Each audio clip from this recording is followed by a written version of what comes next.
Thank you. So, look a little bit strange. Why did we talk about visual fields and then surgery and then OCT and imaging? But maybe it was because we wanted to break it up a little bit. Of course, you're going to do all these amazing new things that Sheng does in his clinic, but first you need to know if your patient is getting worse or not, which is what we're going to talk about today with regard to imaging. No financial disclosure with this talk. And this is, again, a continuation from yesterday's topic about the management of glaucoma. So I am going to focus on what tools we have, and I'm going to give you some clinical examples from my clinic, everyday glaucoma patients. We know very well that the structure and function in glaucoma do not correlate very well. It's complex and it's falsy. So we all see these horrible-looking nerves with beautiful visual fields and vice versa. For the same reason, you need both structure and function to monitor your patients. At the end of the day, there are some people who cannot do visual fields, or they are very bad at it. And then, or they may not be able to do them at all because they don't speak the language, or because they have arthritis or ankylosing spondylitis. So there are many reasons why you need imaging. In an ideal world, you need to have both. If I were in front of a dilemma to choose between the two, I would personally go for the field, but because it reflects more what the patient sees. But if you can have both, that's fantastic. So over the past several years, we've seen the GDX, the HRT 2 and 3. We've seen OCT, time domain, spectral domain OCT, and these are no longer commercially available. The problem with that is not just that you cannot buy them anymore. The problem is that because they are not available, the companies will not update the software. So while technology evolves, these machines cannot evolve. However, these have been around for a long time, and most of the tests that we have, at least at Moorfields, are with previous technologies. So we do now use the spectral domain OCT, but we don't have long years of follow-up, which is why I'm going to show you some example of how we use imaging for monitoring with the HRT and some examples with the spectral domain OCT. By the way, I do still use the HRT in my clinic because if my patients have had HRTs for long and I don't have OCT baseline for them, it's more useful to have the HRT. So what we do for a couple of tests, we'll do both, and then we'll abandon the HRT and move on with spectral domain OCT. So spectral domain OCT that we all know and love gives us three-dimensional volumes of the disc, the macula, and the retinal nerve fiber layer, and relies on normative databases, which basically means that if your patient is different than the normative databases, he or she will be classified as abnormal. Not necessarily glaucoma, but abnormal. So these are the 4 printouts that you get for monitoring from the four commercially available OCTs. And we know from the literature that these are equivalent. This is a report from the American Academy of Ophthalmology, which evaluated all of the 4 and concluded that they are all equally good and useful, and they should be used for diagnosis and monitoring. And then you have this new ganglion cell complex parameter, which is very useful for detecting early glaucoma, but also for monitoring advanced glaucoma. Because the OCTs have a reference plane below which it cannot work. So if your patient has a lot of glaucoma and the retinal nerve fiber layer is already very thin at the level, for example, of the nerve, it cannot measure whether it doesn't get any worse, let's say. So you need to have a different kind of measure, and the GCC complex gives you that. Detecting changes with the OCT is basically about detecting change which is greater than the expected variability from one test to the other. And as we said with the visual field, the same concept applies: event-based analysis, trend-based analysis. But you need to remember that the machines are not interchangeable. So if you move practice or if you decide to buy a better OCT from a different manufacturer, you cannot transport the tests from one to the other. You need to start with the same one and stick with that, which is why it doesn't matter which one you use, as long as you use the same device. This is the printout from the series OCT. So at the top, you get the two tests will give you the baseline. Next to that, you get your following tests. You are going to get change probability maps, exactly like the visual field color map for likely or definite progression or change, increase. You may have an increase in the retinal nerve fiber layer, for example, for other reasons. And then you get trends of all these indices. I would say that, oh yeah, there it is. So, for example, if something is highlighted as red, its likely loss suggests that you may have true change. But again, you are looking for clusters. But these, of course, need to be interpreted in the context of the rest of the clinical information. So if this is getting worse, but the disc to you looks normal, it may not be abnormal. The disc may not be abnormal. It may not be glaucoma. So all of that needs to be interpreted with the visual field together and with your clinical examination. And then also, together with the graphs, where you get numbers as well, clinically, maybe not that useful, but if you want to measure these, even for research or audit, then it can be very useful. You also get color-coded there. So basically what that means is that your retinal nerve fiber layer thickness changed from that to that. At the time, the machine said, possibly worse. But when the second time it went there, it was classified as likely worse. This is progression. A very slow one, but it is progression. And then at the second page, you get a set of parameters where abnormal values are highlighted. It's worth spending 5 minutes reading this printout because it does give you all the information that you need. It tells you exactly what this means and what that means. I'm not going to read that to you. But these printouts are meant to be self-explanatory for an ophthalmologist. This is the TopCon, very similar approach. You have your baseline here, you have your follow-ups, you have your trends, and again, your indices there. This is the one from the RT view. You get the graph from the macular complex. I was saying yesterday that the printout from the GCL gives you this donut at the level of the macula because 50% of the retinal ganglion cells are at the macula. So it's a thicker layer, which is why it's so good to measure glaucoma. And you want the donut to be whole. In the middle, you get the graph for the RNFL analysis. And again, at the bottom, you get the graphs. It's the same logic, whichever OCT you use. Spectralis OCT, very simple, gives you a plot of the retinal nerve fiber layer over time. I'm going to mention a few words for the HRT because some of the examples have the HRT and because some people still use it. For diagnosis, it uses two different scores, the Morphy's regression analysis and the glaucoma probability score. You get a lot of measurements here. You get ticks and question marks to highlight normal or abnormal or borderline. But what you need to remember is that for diagnosis, it's not very good. None of them are. For progression, they are very good. Detecting change with the HRT, very sophisticated graphs that's probably nobody reads. And then you get change probability maps with red highlighting the change.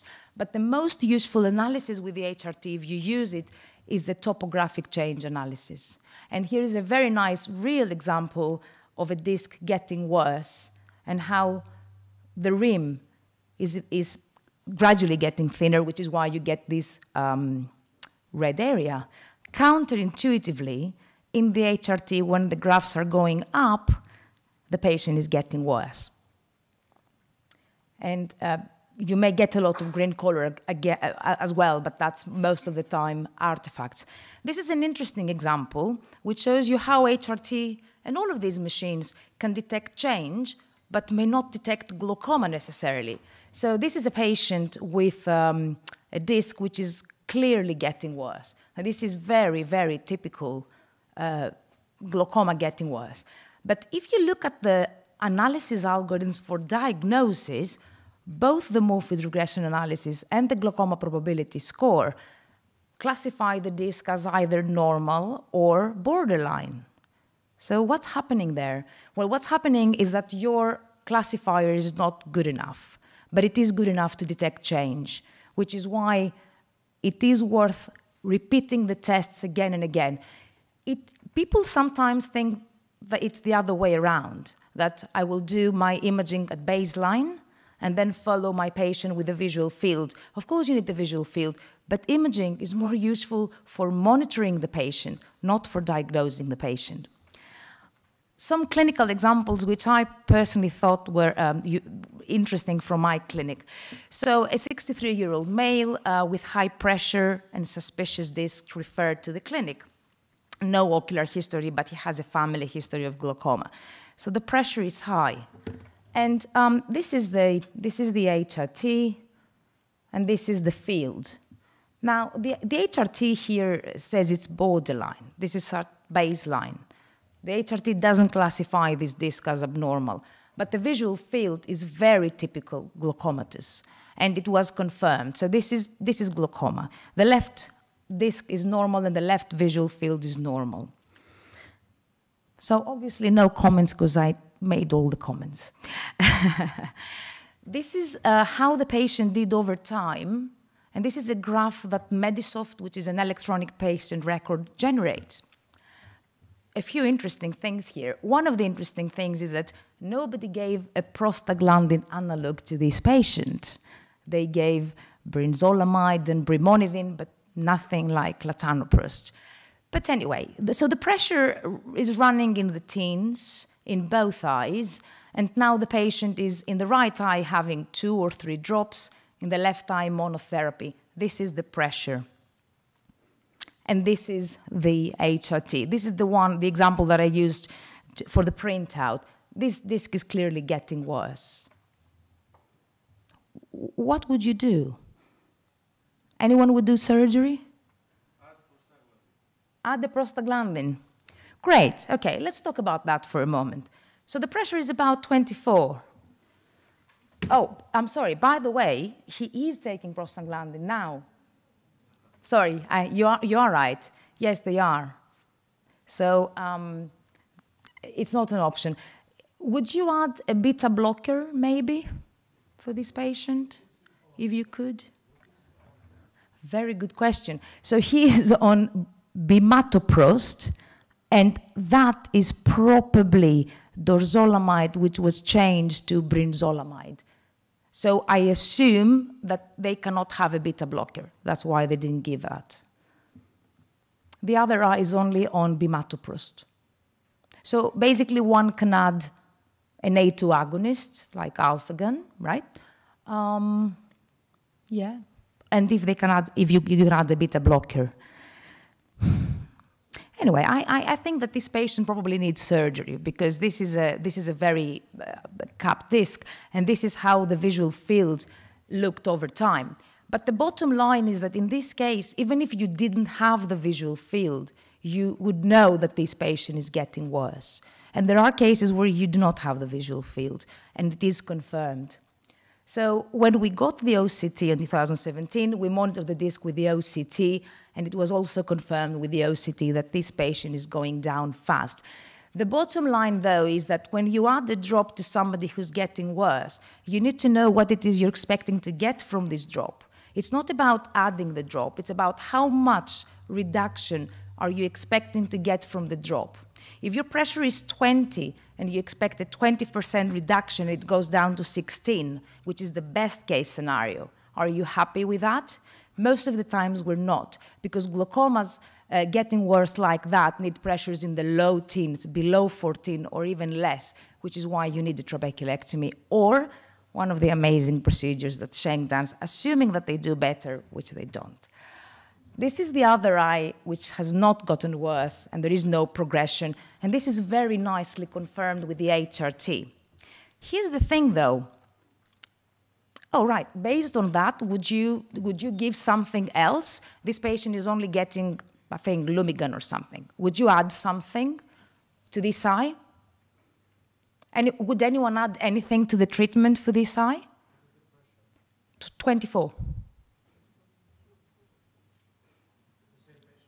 Same patient, the disc says, the disc is classified as normal, the pressure is 24 on the drop, and there is no change in the disc, and there is no change in the visual field.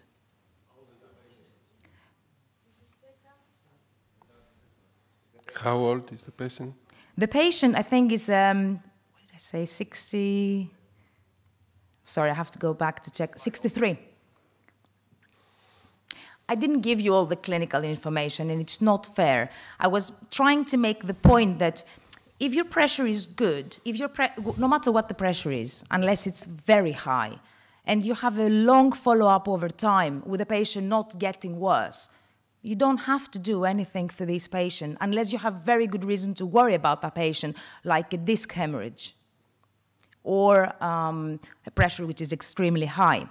With the OCT, it looks as if this patient may be getting worse. So if you knew that from 2017 to 2019, would you perhaps add something to his treatment?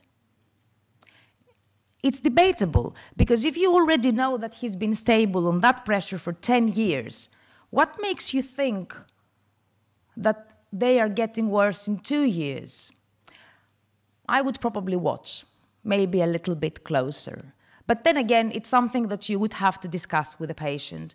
And if the patient feels insecure about that and feels more confident adding the same treatment to both eyes, that's also very acceptable. The message I'm trying to get across is that pressure does not define our clinical decision-making that much anymore if you have this level of confidence in your tests, because it's about structure and function. Another case, that is one of, if it is, oh no, it's not the one I really like, but I'll show you that as well. A 77-year-old female Asian lady who doesn't, Is there a lower acceptable limit regarding the intraocular pressure? Because I thought that according to the ocular hypertension, if I remember, for something like 24, 25, you don't want, even if everything is normal, right. you don't want it to be more than that. Okay. Yeah. According to the ocular hypertension treatment study, there is no threshold.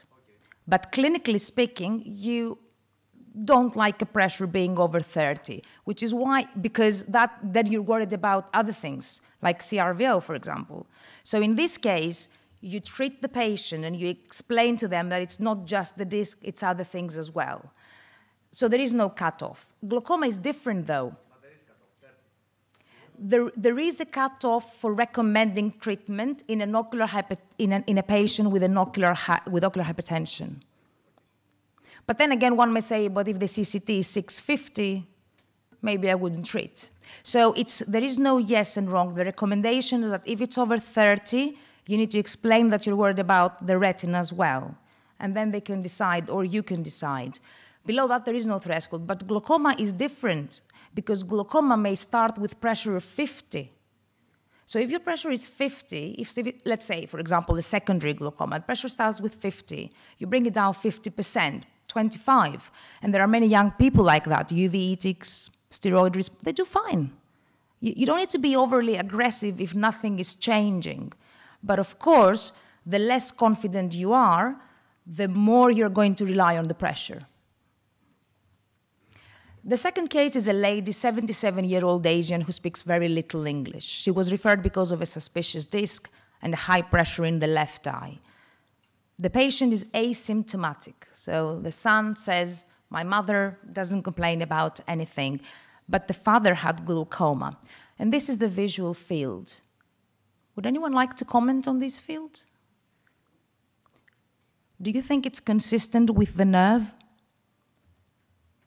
How many people think it's consistent with the nerve? It's a bad disc.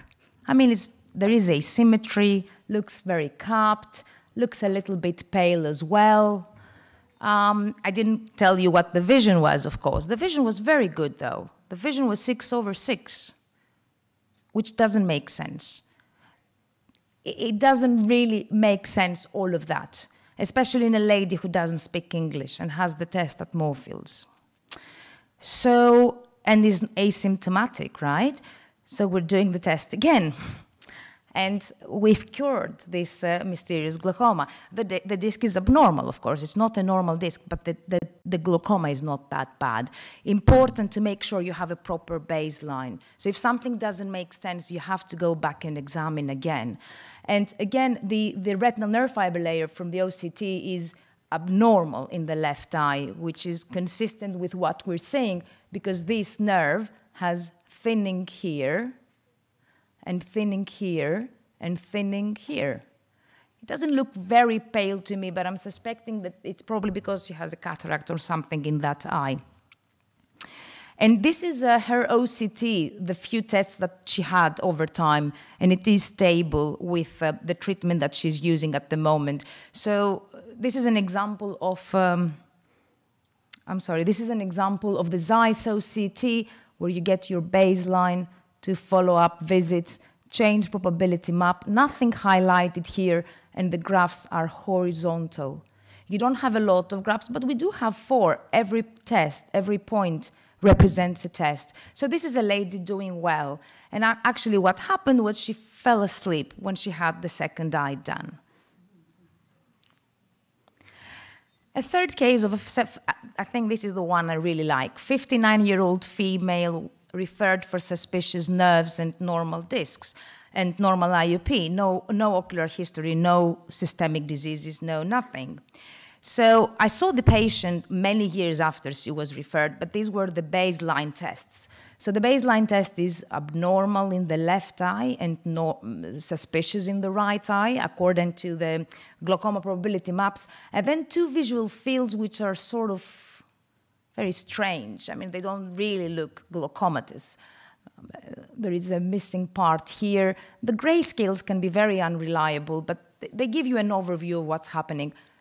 Do you think this could be glaucoma, knowing that the nerves look like that? Could it be? 50% chance of having the correct answer? Yeah.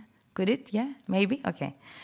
Yeah, they were very worried at the time about the visual field and the disc looking very suspicious, so they gave treatment. And with the treatment, this is what happened. Is this patient getting worse? Yeah, probably. I'm sorry? 77, 75. Yeah. So that's what everybody did think. She's getting worse.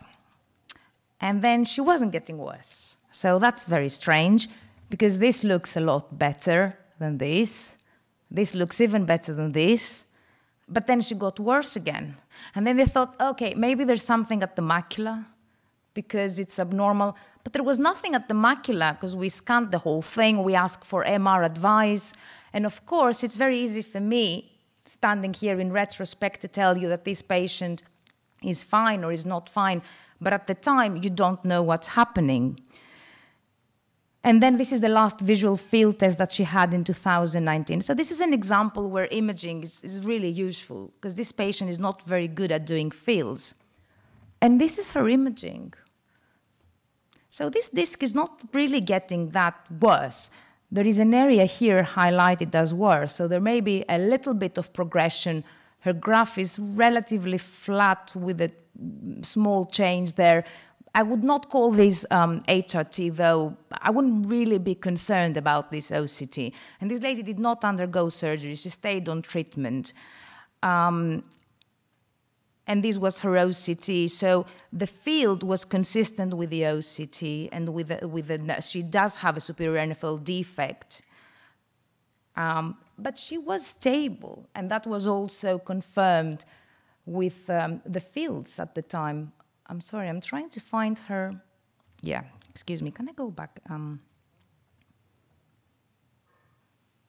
Yes, I'm sorry. So the progression algorithm in the visual field picks up only 1 point, which is getting worse. It doesn't pick up a lot of change in this patient.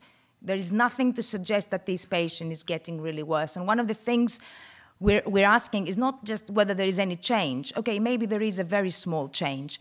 Is this change significant enough to affect this patient's vision within the next 3, 4, 5, 10 years? If you watch her, is she at risk of losing vision? And the answer is no, so we didn't do anything about that. And her other eye was also very similar, with visual fields that we didn't know what happened. Abnormal, worse, worse, worse, better, worse, strange, and a disc which was not getting worse. And the algorithm does not detect progression. So this is an example of where you cannot fully trust the tests. They are very good guides, but you have to consider who this patient is in front of you. So a patient who tells you that she hates the field, she is using drops, very bad at it. I'm not getting worse, I'm absolutely fine. Her pressure is good, there's nothing in the disc to suggest there is change.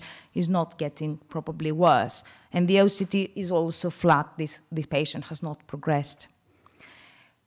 Thank you very much. Thank you, Panagiotis. Thank you for your excellent presentation. Now we are ready to accept your questions. No? Please.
Drugs do over time, because once these patients will become glaucomatous and you will need to treat them with trabeculectomy, then they will be fibrotic by that time. Okay, but I'm a bit frustrated that actually we passed the message. If you have 25 of pressure, you can leave the patient, just follow him. I wouldn't be. I don't feel very comfortable with that.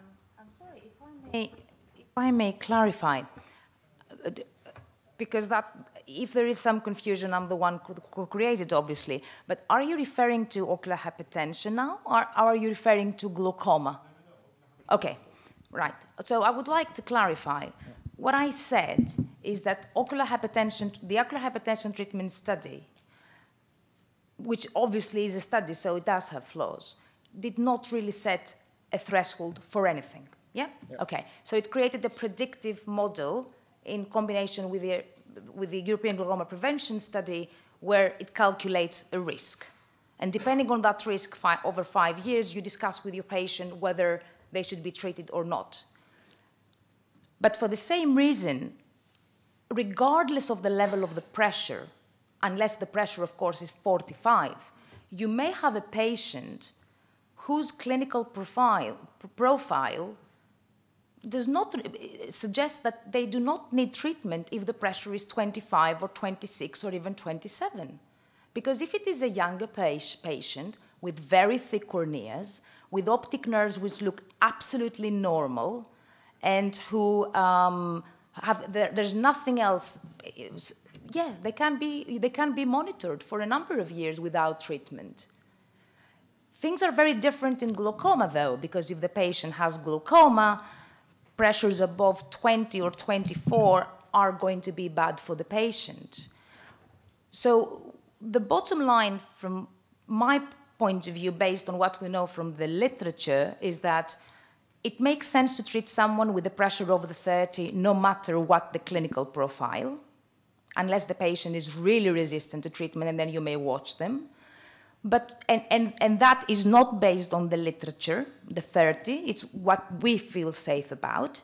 And for pressures below that, you follow a personalized approach depending on who the patient is. But yes, you can have patients with high pressure below 30 who are untreated. Sheng, would you agree with that? I agree with what you say completely. I mean, one of the most common things I do, seeing a new patient who has been treated somewhere else that come to my clinic, is a lot of the time I stop the treatment. Because there are lots of patients that have been overtreated with ocular hypertension, unnecessary, as you rightly say. I think it's really important that we make clear to our colleagues here that do not overtreat patients. And I agree. I think we have to emphasize the point about ocular hypertension, that if they have no risk factor, pressure is relatively low, as you say, under 30, you can just watch them without treating them. I completely agree with you. Yes? Yeah, I'd like to concur with that. And when we have lots of patients in the clinic who had the benefit of looking at the optician's referral years ago, Yeah. and we've seen so many times being referred 2 or 3 times, have a period of observation of 2 years each time, and then being discharged again. So you have lots of patients who do very well and with ocular hypertension for a number of years. Okay, some of them will progress, but at least you save them from unnecessary treatment, which is a significant burden, both for the ocular surface and for their lifestyle. So, yeah, I would totally agree with that. I would also like to clarify something else, if I may. Of course, you have excluded exfoliation, pigment dispersion syndrome, and any other secondary causes. The other thing is asymmetry. I wouldn't leave a high pressure for a patient with asymmetric pressures, even if it's not too high. Because if one eye has a pressure of 25, no matter what the CCT, and the other is 13, something's not right there. But for these equally high pressures in an otherwise normal patient, yeah, we can watch. Yeah, and the other thing is asymmetrical IOP matching the asymmetrical disc cupping. And that is really shows you, although visual field is completely normal, OCT is completely normal, that patient has glaucoma. It just hasn't shown yet, and you do have to treat those. Yeah. That's exactly why I'm a bit frustrated, because we know very well that actually the discrimination, the possibility of discrimination of the tests we have today is certainly better than what it was 10 or 20 years ago, when we were just relying on the visual fields and we had to have just a visual field damage to say that they are glaucomatous. And then the OCT came, and we saw that all these people who had pre-perimetric glaucoma, and it's probably happening. I'm discussing that, okay? I'm not arguing on that. That it may be that 10 years from now we'll have another test where we see that pre-OCT patients were having glaucoma and we couldn't detect them.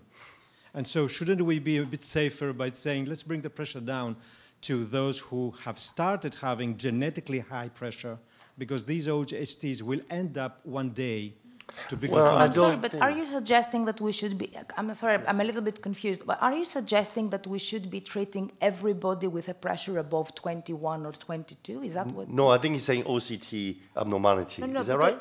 No. I'm saying whether if they have the pressure above 21, we should closely monitor, but 21, 22 sometimes can give big damage, we know that, okay, but it's not the regular thing. But 25, 26, what is the probability that this guy will give you some damage? We have earlier? evidence on that. Okay. So the evidence suggests that we should not be treating everybody with a pressure above 21 unless they are at high risk of getting glaucoma, and that risk is based on risk factors. Okay.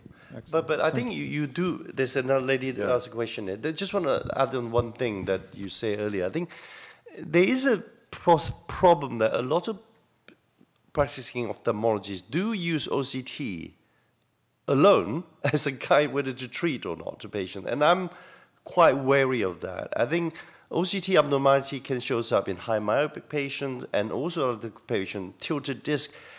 And as long as the visual fields is not matching the disc, there's no risk factor. Pressure 24, abnormal OCT, so what? You know, I wouldn't necessarily treat it just because they have abnormal OCT. OCT is not the ghost, not the sort of thing that is 100% accurate as we think you think they are. So there will be a lot of limitation about OCT. Do not use OCT as a single thing to decide on whether to treat OHT patients or not. That would be my view. You have a question there? Thank you for the excellent presentation. I would like to ask you, how closely do you think that we should watch them? Every 6 months or earlier? For a patient with... OHT. Just the patient you referred. Right, okay. Under 30. For a patient who does not have glaucoma, I think it makes sense to consider the general risk profile of the patient. So a strong family history, a very high pressure, thin corneas, and maybe you would have given treatment, but let's assume you haven't and you want to monitor the patient. Exactly. Then I think it would make sense a high-risk patient to be seen in about maybe 6 or 7 months, whereas a low-risk patient can be seen yearly. Our protocol at Moorfields for ocular hypertensives who are not very high-risk patients and therefore are not treated is a yearly test for 5 years, and if nothing changes, we discharge them. Of course, if the pressure goes above 30 or if something changes in the meantime, we treat them. Thank you. Yeah, I think sometimes we do have a profile now in St. Thomas's to see patient 2 years later rather than 1 year. And I think a lot of those cases, especially 24, it's like, why are we seeing you so often?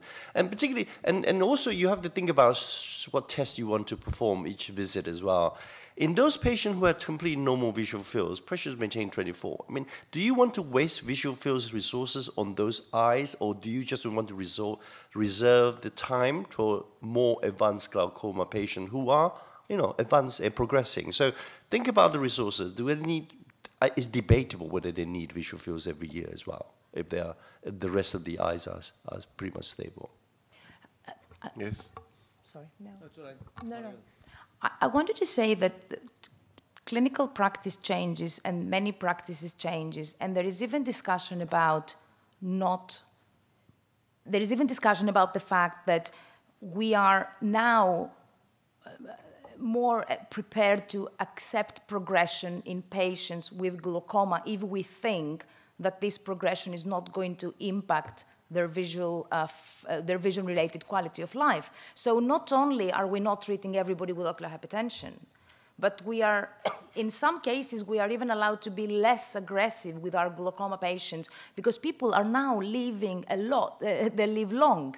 So people can have even glaucoma, established glaucoma and higher pressure, but we're not aggressive because they are 85 or 90 and they are not at risk of losing vision. So yes, clinical practice is changing. And particularly add to that is people whose glaucoma defect is not in the central scotoma. So they're less likely to cause any impact or significant impact on their life, visual acuity-wise. So in those cases, you can just watch them rather than be too aggressive. But conversely, if you have a patient with a central scotoma, even if the MD is -4 or -5, you really make sure you control that glaucoma well, because if they progress, they will suffer catastrophic loss of vision.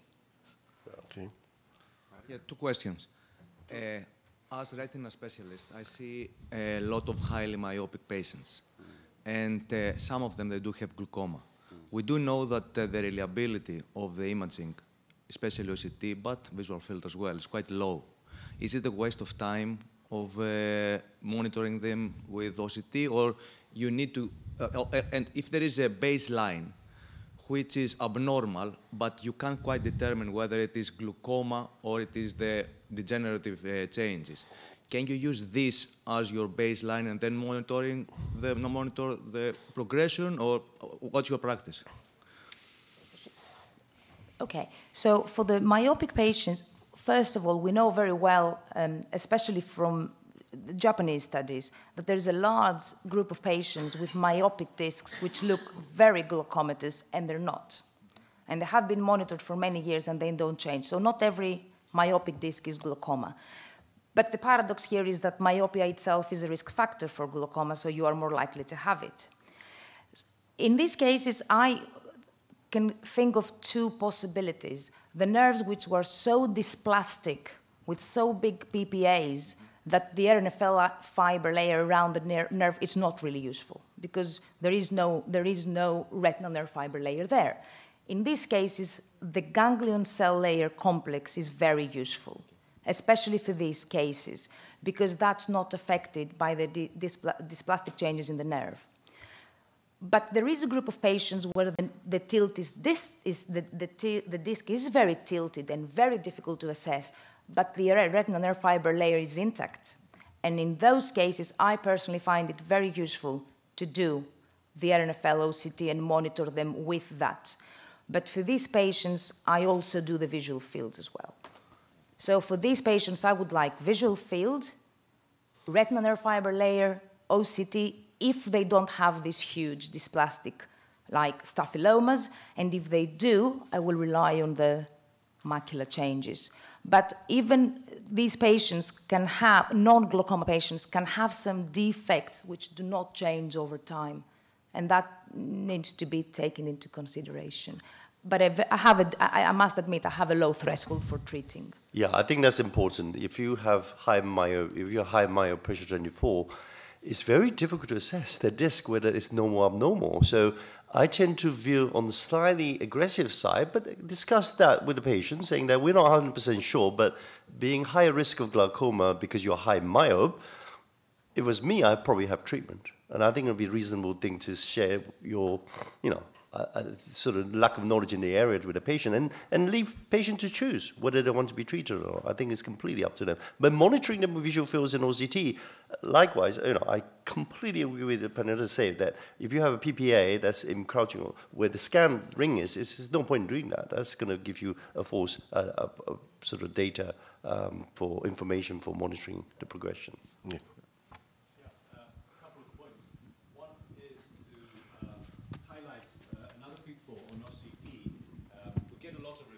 Again, for funny-looking discs, glaucomatous-looking discs, and all there is to it is just large optic discs, which are very obvious, both in your examination when you measure it with your lens, but also in OCT. You see 2.5 discs. They look really cupped, and opticians get worried, and everybody may have a little bit of a borderline pressure, and everybody wants to treat them. That's another pitfall on imaging that we'd like to highlight. And another issue of the funny-looking discs, and based on a personal experience for the patient who had high myopia, peripapillary atrophy, seriously tilted disc, and baseline OCT in the region of 50s or 60s microns on the average RNFL, pigment dispersion, high pressure, low central corneal thickness below 500. Obviously, she needed treatment. We started treatment, very difficult to monitor. And she was not very good with the visual fields either. She wasn't getting panicky with the visual fields. She was very slow. She said, I'm always very slow on my responses. So another trick perhaps in those patients, apart from the ganglion cell layer, which is a very valid point, is to do not the standard visual field on Humphreys, but enhance, do a much brighter stimulus and much lower, slower pace so they can handle it a bit better, at least get a baseline from that with them, and then monitor it, of course, with the same protocol and see if you get. Would you do any of that? I think that especially for diagnosis, it would make sense. It would also make sense to do a 10-2 visual field, especially for these patients where you don't know what's happening. But I would argue that if you decide to change the settings, which we do sometimes, everything that we know about the progression algorithms don't apply anymore, which means that, yes, you can change the stimulus so the patient can see it, but what you'll be seeing in the follow-up exams, you'll have absolutely no idea if it's variability or if it's change. I'm not saying you shouldn't do it. I'm just saying that it will be very tricky to monitor these patients this way. You do, and you also get it if you do 10-2, but it doesn't apply. It's not reliable. Anders Hale himself says it when he developed the algorithm, because the mathematics behind it don't apply. Okay. Panagiotta? Just one more question that I didn't. A very common scenario in Greece is to have patients with borderline intraocular pressure, maximum treatment with or without Damox, and then the general sort of ophthalmologist tries to play around and change the cocktail. And is there any rationale at all in this, or we should straight refer for surgery? This is, I think Wendy Franks had a talk a few years ago. Based on the number of combination drugs they are available, a number of types of each class of medication, I think if you change the combinations or change strength every 3 months, you probably have about 12 years before, and in that time, patient would have gone blind pretty early, in halfway, somewhere along this line. So be very careful about playing around with the combinations of various types. If it doesn't work, it doesn't work. You know, you've got to think of alternative, I think. Except, of course, unless it's a steroid response. Yeah, and then you can wait, but I do agree with saying that it doesn't make sense to try a lot. Panagiotta, let's say that you want to come back in Greece, good or bad, I don't know, and you want to have your private practice here with us, and you don't have enough money to buy visual fields and OCT. That's absolutely certain if I ever come back, yes? Yes. So, what will be your choice, a visual field or an OCT? I personally think I know the limitation of OCT. We have the floor effect. We cannot monitoring the patient with advanced glaucoma. But do we really need to monitoring these patients? I mean that the target IOP should be the lower the better. So what will be your choice? Purely for the purposes of glaucoma, I would prefer the visual field because the visual field is a better reflection of what affects the patient's life. The disc and visual field correlation is not very good. You may be seeing OCTs which, even if they are abnormal and it's true, what does that mean for the patient? What does that correspond to? So, you see, unless you have a visual field to measure your patient's vision, you have absolutely no idea what this glaucoma is. You don't know if it exists, and if it does, you don't know what it looks like. So you cannot set a target, because one of the things you need to know to set a target for your patient, because you measure target pressure, is how bad the glaucoma is. The disc cannot tell you that unless it's really bad. Okay. And in that case, you don't need imaging to watch the disc. So if I had to choose, I would always go for the visual field. Okay. Yeah, I think I'll choose the same as well. Visual field is probably, if you're going to have one thing for glaucoma, visual field is probably the essential part. We're going to talk about a few cases now, and challenging cases. I'm just going to talk about one case quickly, and then Pan will got a few more cases to discuss. And it's a 14-year-old with JCA, uveitic glaucoma, and the left eye's been blind since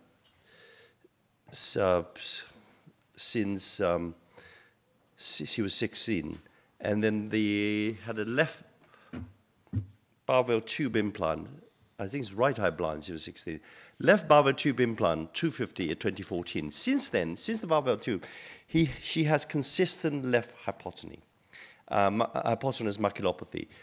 Vision was 660, IOP was 6. I think I got it right and left set up. So what happened is that this is a patient with JCA. After a Barbell 250 implantation in the eye, on the eye, the pressure has been 6 with hypotenuse maculopathy. Yeah? What do you do?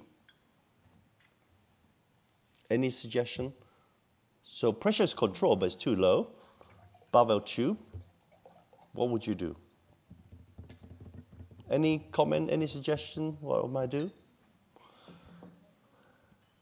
No? Is the supramid out? Yes, supramid is out. Yeah, supramid is out. I think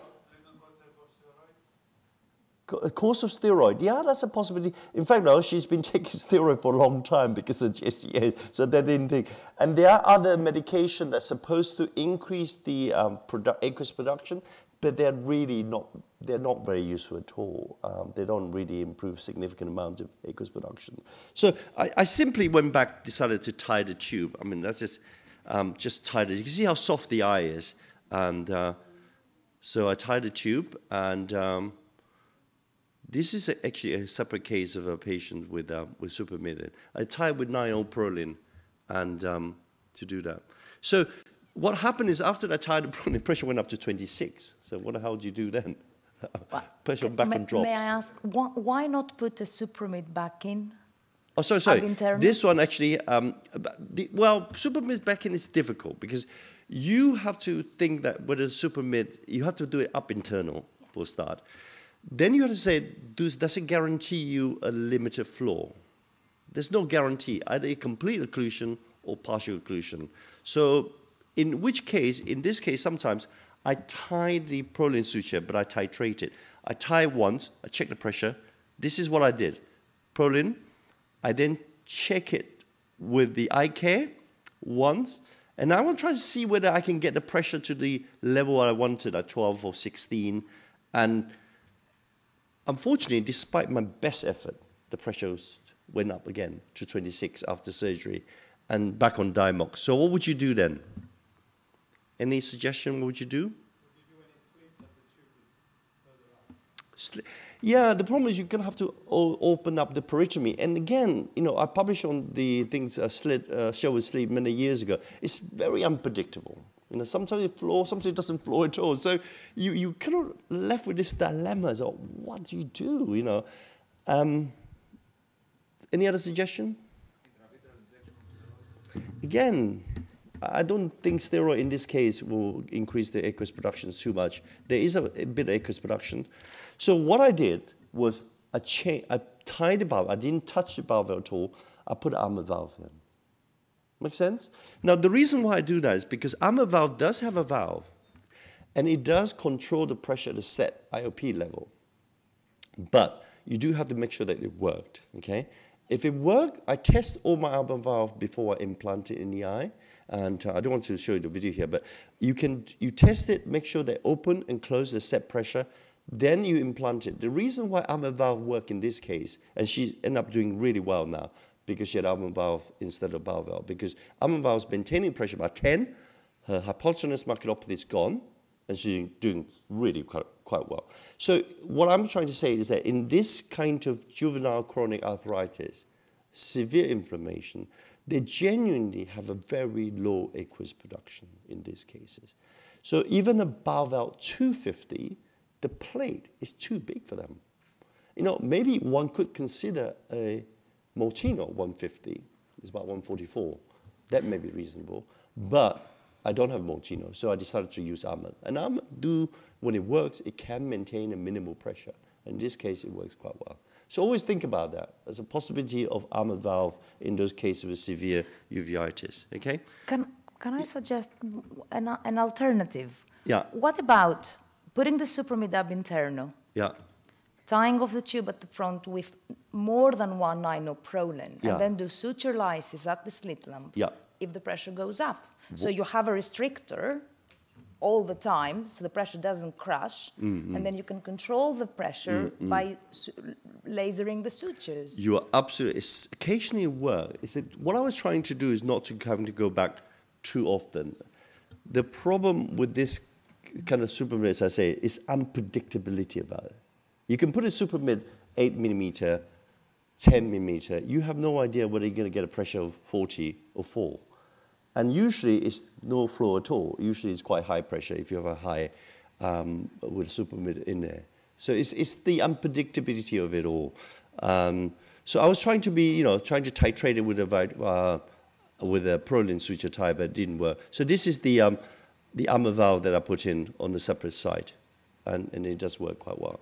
So another case is a similar sort of case of a much older gentleman, 45, with congenital cataract, aphakic glaucoma, blind one eye, right eye, multi-retinal detachment repair, psoriatic uveitis. Pressure when he came to me was very, very high. Had 2 express implant done in Hong Kong. Pressure was 30 when I saw him with pressure on despite Diamox. So in this case, what would you do?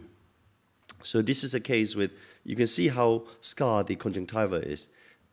In previous express in shunt twice, you can see completely scarred. And inferiorly, there is a plum from the previous retinal detachment repair. Okay? So this is the problem that you face with. So what are you going to do with this case? On the eye, high pressure, and very scarred conjunctiva. Any suggestion? Diode. Possible. I mean, you have these 3 options. Short-term, work very well. If you revise it, it will work for 3 months. It will scar again. It's diode, possibly hypotony, because this is an inflammatory eyes. And my worry is that you may push it the other way into a hypotenuse eye. And tube surgery, are there enough space? So I actually consented the patient for diode and tube, if I can find enough space. And when I went in, having sort of spent about 5-10 minutes thinking about what I'm going to do and checking the conjunctiva, I decided there may be enough space in one quadrant to put in a small barbell 250. And that's what I do. In this case, it's always quite useful to do a subconjunctiva dissection using lidocaine or BSS, whatever you want to do. That helps you to mobilize the conjunctiva subsequent space, and you can then put a tube in the area. So I put in a barbell 250 in this case. I didn't want to use 350 because of the history of uveitis, or psoriatic uveitis. And so this is much easier to put in.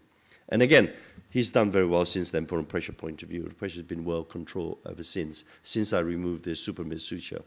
And so this is really just 2 cases to highlight when you have uveitis, severe uveitis, and when you have scar conjunctiva.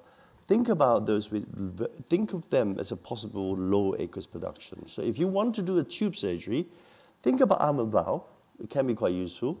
Or if you don't have armored valve, you only have bar valve, I would definitely put a smaller one rather than a big bar valve. Do you use armored valve or bar valve here? Both. Great. So you have both, yeah. Armored valve, but you do have to test armored valve before you implant it because sometimes they don't work at all. And we published it a few years ago. And that's it, actually. Pan, do you want to take over? Sure. Yeah. Can I also ask you what you think about Zens in uveitic patients? Yeah. I don't like Zen at all because Zen in my hand seems to all fail very quickly. The good thing about Zen may work, the reason why Zen may work in uveitis is that acute uveitis with high pressure may be a temporary thing, okay? It may be a combination of inflammation, combinations of steroid use at a time. If you can put a Zen or any kind of tube in, even if they only function for 3 months, it may be enough. It may be fine because by then the inflammation is gone, they're not on steroid, and it doesn't matter what you put in at the beginning, right? So it is important to think about why Zen may work in this case. I think some people have good result, and that is because of the temporary nature of the uveitic glaucoma, rather than the Zen itself being successful long-term in terms of draining. That's my experience. Okay, thank you.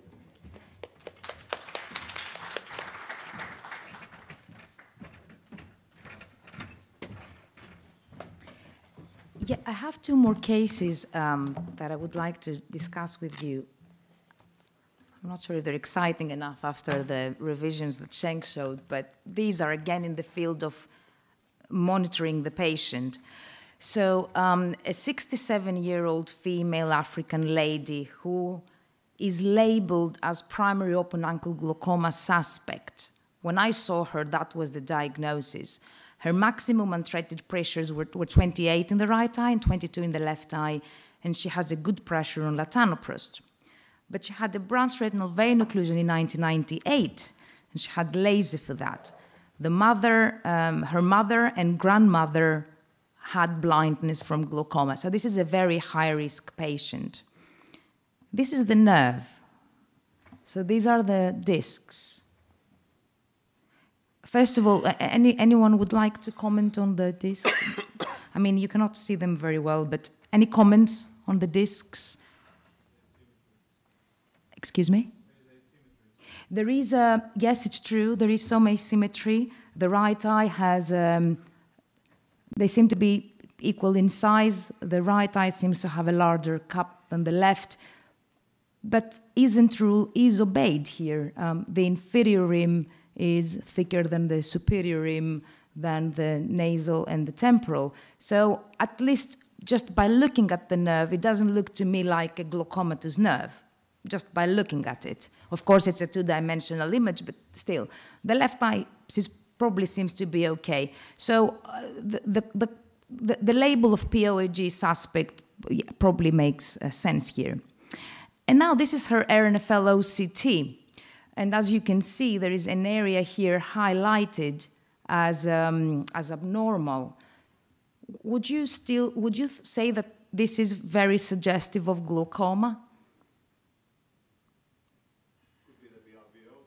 Do we have an OCT prior to the Yeah.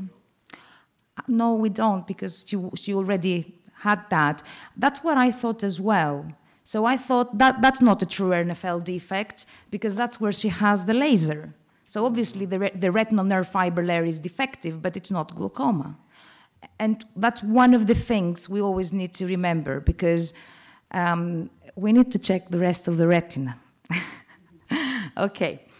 And this is the defect, which, by the way, of course, is consistent with the BRVO, but it could be glaucoma as well. So just by looking at the defect and the OCT, you'd say that that's glaucoma.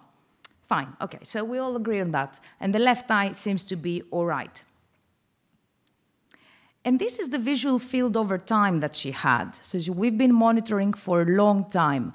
But this, just by looking at it, which is just the grayscale, so not great, does anyone think this is getting worse? Does it look worse? It looks worse to me. Yeah? That looks better than this. So, It looks worse from 2017 onwards when she had the BRVO. she had the BRVO in 1998. No, I'm sorry. She had it before she came to us. So I thought, why would a BRVO defect getting worse? Is it the scars expanding? Dr. Tranos, is that it? Could be. Yeah, I thought maybe that. But that's exactly what I thought. Okay, here it makes sense to check the GPA analysis. So this is what I'm getting from the Humphrey. I have the two baselines, which are slightly unreliable, but okay, decent. I have the new visual field, where there are a couple of areas, but it doesn't really look that bad, does it? It's not as worse, according to the machine, as I thought it was when I compared the first and the last one. And her VFI is relatively flat. If anything, she's not at risk of losing a lot of vision in the next 5 years. So with a pressure of 17 and this disc, I thought I shouldn't be doing anything. But somehow I didn't like it. I don't know if that makes sense. You know, we do all the tests and then you say, yes, but I don't like it. I don't like that. So I started messing around with the field. And I noticed that some of the fields she had were CETA fast, and some of the fields that she had were CETA standard. And you're not supposed to mix them up. But when you have a networking system, everything goes there. So you need to take that into account. So I went into the machine and I separated the standard from the fast to see if I would get something else to prove my point, and I did not. So this is a relatively flat line here, nothing highlighted when I separated the fields, and again, nothing here. The patient, though, I must say that the patient, because she was because of her family history, was saying, I'm getting worse, my vision is getting worse, and I was a little bit affected by that. I didn't do anything, but I decided to watch her a little bit more closely, because somehow I just didn't like how the field looked. But this is an example of how useful this can be. So this is my first case. The second case, yeah, right. The second case is a 77-year-old male with primary open angle glaucoma and pressure up to 20 on 3 drops, 2 bottles. Okay, and this is the OCT, this is the disc. So the right optic nerve is clearly glaucomatous, the left optic nerve classified as normal. And this is the visual field. So here's the problem here. So these visual fields at the top are a lot better than the bottom. But if you look at the VFI, there seems to be some space between the two. And then I realized that these were like some years apart, because the patient disappeared and then came back. So I wasn't quite sure what's happening here. It looks like a normal, like not very suspicious progression there. But that's going down at the same time. So you cannot just rely on this and say, there is no definite progression, my patient is fine. You have to consider other things as well. Plus, the pressure is high now. It's not good. The left disc, very similar. So nothing, you don't have a lot of tests to get the projection. Nothing very typical here, no progression there, but the pressure is high. Of note, this patient didn't have any problem at the macula. His vision was fine, and we did a macula OCT, and presumably we were able to interpret it, so he was fine. But one of the things that's important, I want to say with the visual field, when you do the visual field test, there is a little cross, and there's a little target above that, yeah? And we say that you must tell your patient initially, please look at the cross, because that's how the machine detects the blind spot.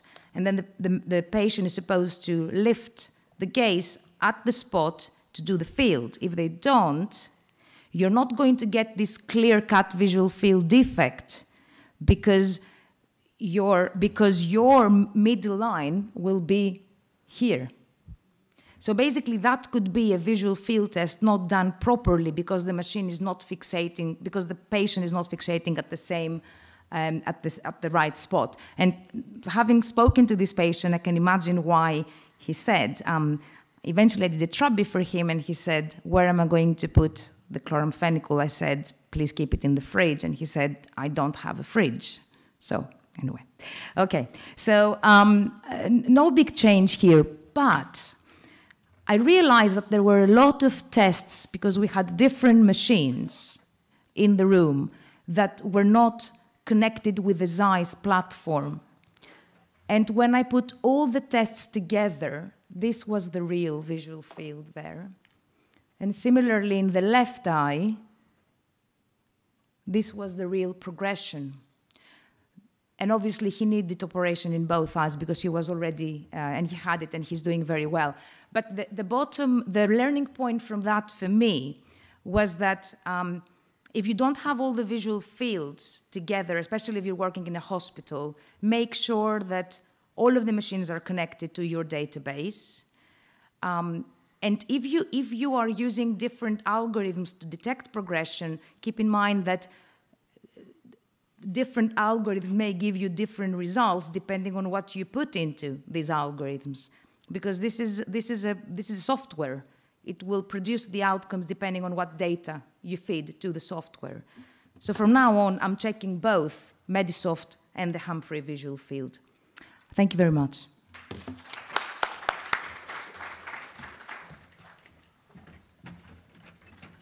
Okay, so another marathon is over. This brings us to the conclusion of this revision course. I would like to thank our exceptional speakers, amazing talks. I would like to thank our sponsors, and I would like to thank you for all your patience. I hope you enjoyed it as much as I did, and hopefully we're going to see you again in a couple of years' time. You can take your certificates from the reception, and you have to know that the whole meeting will be uploaded online. So you have to go through the Ophthalmica website, and then all the talks every day will be available to download them. Okay, thank you.